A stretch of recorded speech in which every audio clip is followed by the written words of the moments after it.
Fan ar fad fáilte isteach chuig genú mad boga maidin nó rin lei le seanspa go thuirtí féin tíocht arás go dtín buinte boise.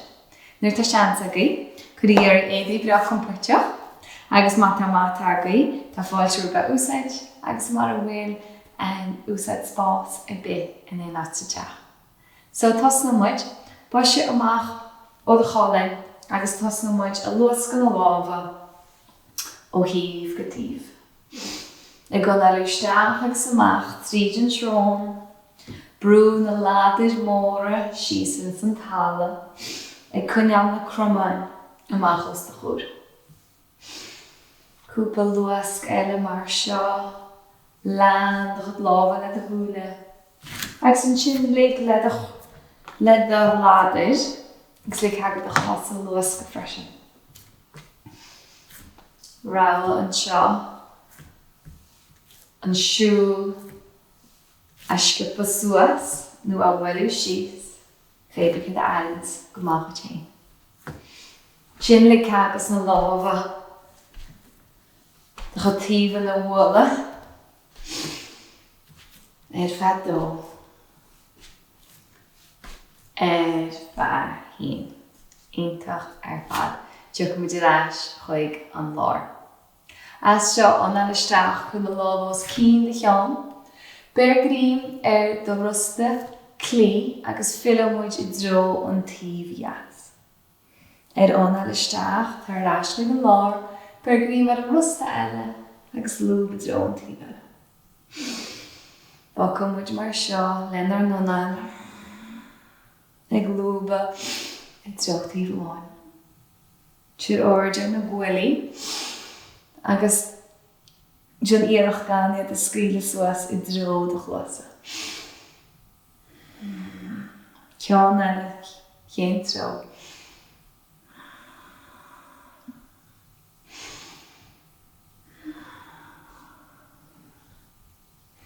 Iontach fad lábha síos le de híomh agus tógadh muid cúpla circeil. Gan isteach agus na Gaeilge tíocht an nás ag go fada le go cuasa agus amach agus tú ligan an nás éon chance. An sin san tro eile.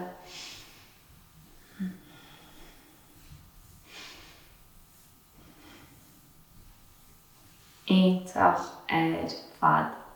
As seo, seas I bar mata agat, nu dyn neart spás fa tein, tú de chud láidir móra le chéile, lábha síos le de híomh agus anna isteach lábha suas cín de cheann, féthe de ardóga. Anna amach féilchan cín, clíobrach ar oscailt, lúb na glúine agus brean na air de lurpa. Lábala I níos, lábha de lapa, anna amach féilchan cín agus tu cumid leis le seasa, brún álar wet féthe dro de ardóga. Agus lábha síos. Dúna mu sin cúpla uair eile. Násta anna féilchan cín, lábala I níos, drín díreach clíobrach ar oscailt, féilchan cín, lúb na glúine, brún álar wet agus tú gaine níos, féthe de ardóga, lábha síos. Uair bhain eile.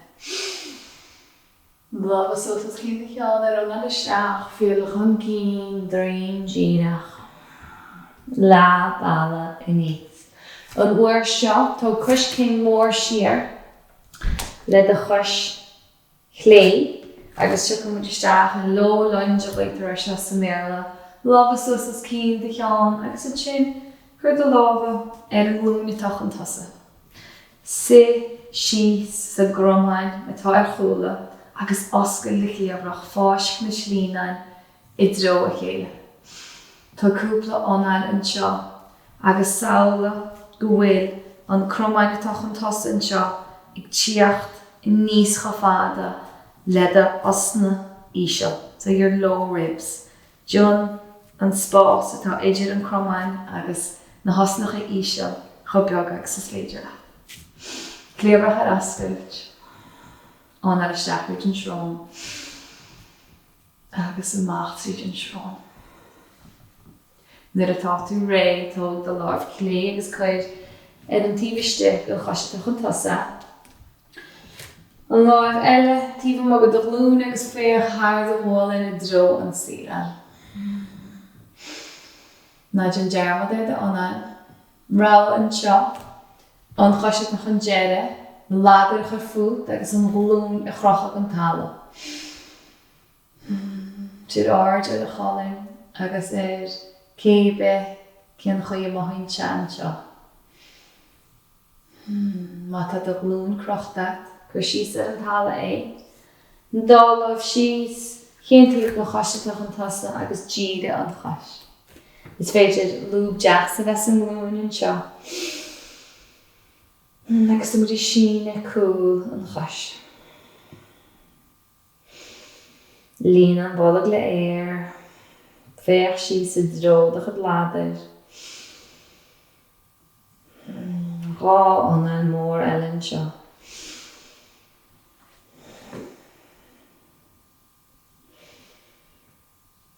Éintach lúb an glún. An na lábha síos agus siúil an chais siar. Go dtí go méid in ús báir agus go deas ré gur an bollag an tala. An eile isteach, brú na lábha isteach san tala, brú na cromáin isteach san tala, crocht a cíomhrach agus breanna sos a dro an síle. An eile maith, bollag síos, baithis síos, péad eile mar seo, an eile isteach. Oscail i cíomhrach. Fáist na hilnecha, isteach agus siar a dro na rútíní. Agus an eile maith baithis an tala. Ceann amháin eile.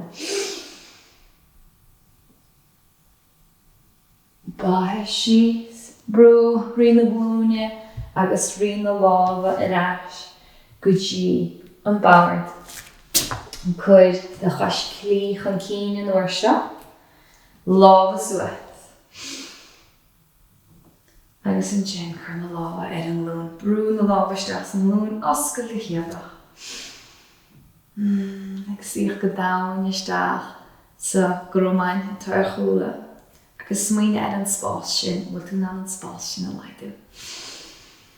Brú isteach sa ládar mór le chormaíocht.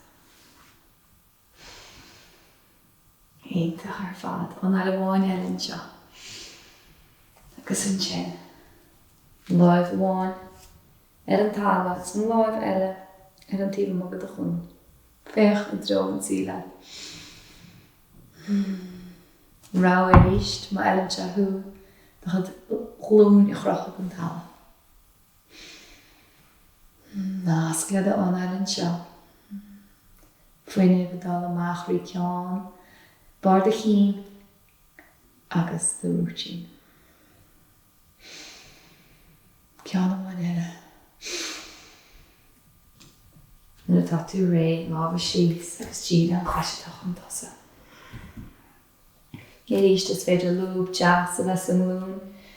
Nu mata tú ná, mata do cholin, i ggéire neo an chaisi díú teastas go chéin. Ládar a dro an sílan agus féach a dro de chud ládar.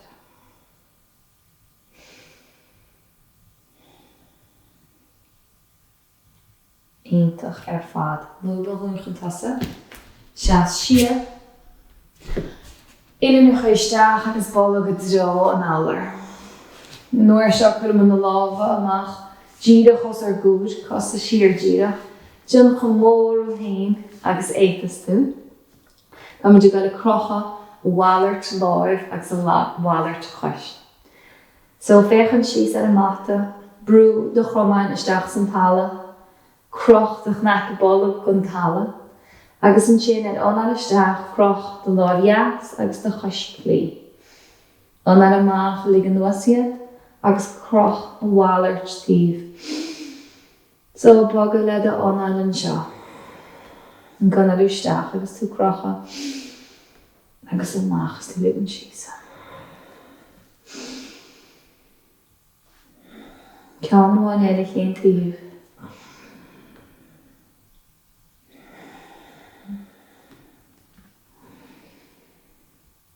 Éintach ar lága faoin na Gaeilge, breúirí na glúine. Is seo go muid siar chuig croch an fáiste. Méireach dro ceán an bhata. Drím díreach siar dro de rútíní. Nascle de onar ríist. Nascle caid an de insin an seo. Agus féchan bhfuil tú ná de ord omlan a bhuirt. Éis dánan.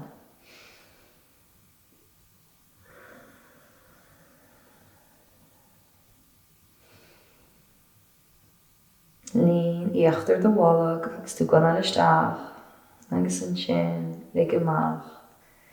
Knap a bhálag i dro de chnáftram.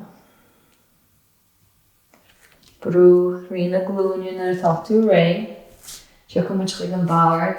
Agus sol mar a chéachnas muid tóca muid cúpla cot agus bó. Anna isteach bhálag síos fás na slína fécha drón síla. Anna amach brún álar wech. Fécha dro de knap a bhálag. Ag boga le de anna féin. Vertebra amháin ag nóim.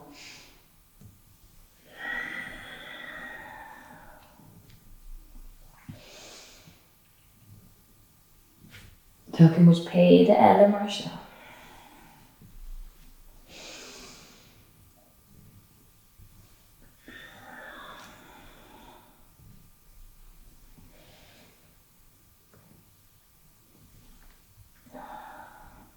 Iontach ar fad, tucha muid sighan beag sol mar fíochtnas muid.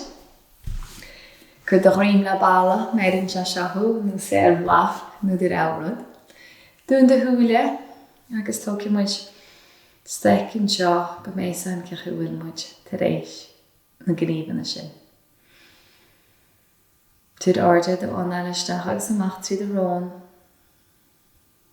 Tuair airde bhfuil éon teannas i do Gaeilge nó i do dhíal in ar jaw.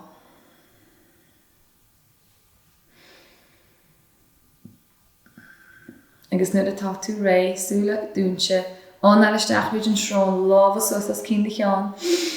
Agus lic muid amach muid an béal agus na lábhas síos ag an nám céna. Péad eile mar seo, anaisteach lábhas as. Lic amach muid an béal lábhas síos. Ceann amháin eile.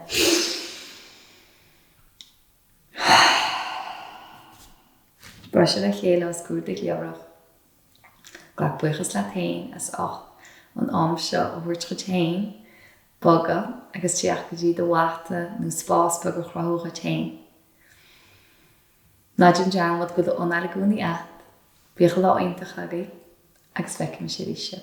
Síochan.